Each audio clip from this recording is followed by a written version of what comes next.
Alright guys, today we have our first hands-on look at a Xiaomi Mix Fold 3. Shout out to Gizmo China for posting this, but this is our first hands-on look unboxing of the phone. And I've said this many times, this phone is probably one of the best foldable phones on the market. But again, you guessed it, it's released only in China, nowhere else. Which is such an awful thing, because again, like I said, so many of these phones, these foldable phones, yes, there are crap ones, but there are really good designed ones like this phone right here, which I wish, they would be more global and ready for everyone and not just the Chinese market. But nonetheless, though, obviously, as it says in here, this is a 67-watt charger. It is so quite a shame that this time it hasn't been upgraded to 100 watts. So it doesn't give you 100 watt, which is what we're going to give the Oppo Find N3. So it's a tad bit behind that, but still a very, very awesome phone. Now, hands-on, you can see why I love the phone, why a lot of other people love the phone, is it's gorgeous. This phone is so beautiful. You have a quad camera set up on the back here with, of course, the flash right there. And yes, there is a little bit of a raised bump, right? Camera bump. We've roasted so many times on this channel, Surface Duo 2 for the camera bump.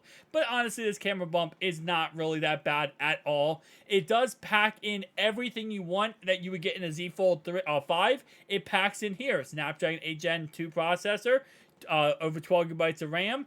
And it does, of course, have a beautiful inside and outside display, which, of course, is also 5.26 millimeters thick.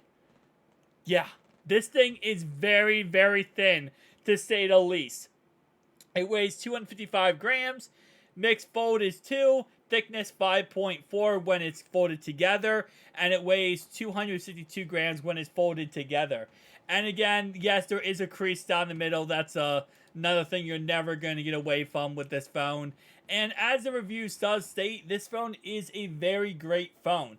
Now, of course, it says right here, even though the camera module on the Mix Fold 3 has gotten bigger, the weight and thickness has been reduced. The reason is a newly upgraded hinge. Not only does this hinge make the crease lighter and protect the screen better, but it finally makes it possible to unfold and stop the Mix 3 at any angle, even this thin. Now, that's something that, yes, the Z Fold 5, for example, not every angle, but a lot of angles, like if you go like that, it's going to close eventually. But you're able to do it pretty much at any angle, which is awesome. And now you can do that with the Mix Fold 3. Where, again, like I said, there's a lot of things with, like, for example, the Z Fold 5. Oh, sorry, no, not Z Fold 5 phones. A lot of these Chinese foldable phones that are kind of behind the times of, catching up with Z Fold 5. But they're now catching up. And they're now perfecting things. And they're now getting very close to being the same level as a Z Fold 5. And these are for the cameras from the phone. And to be honest, they're really right on par with the Z Fold 5. This is not like this is that much better. So in all honesty, very good sensor on this phone too. And again, like I said, overall wise, I wish this phone was released internationally. I would definitely consider picking it up. I do love how there are, I'm not sure if this one came with a case or not, but I do love how some phone companies do give you a case in the actual, in the packaging. That's like another nice little touch. Getting a charging brick and getting a case inside is something we actually saw, surprisingly enough, with the Surface Duo 1 with Microsoft.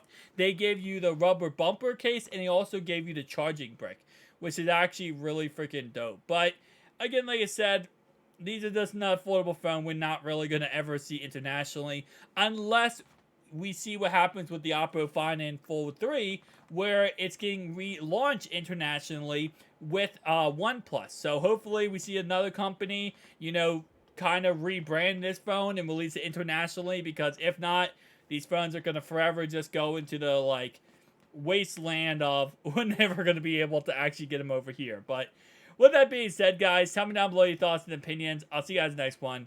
Peace out.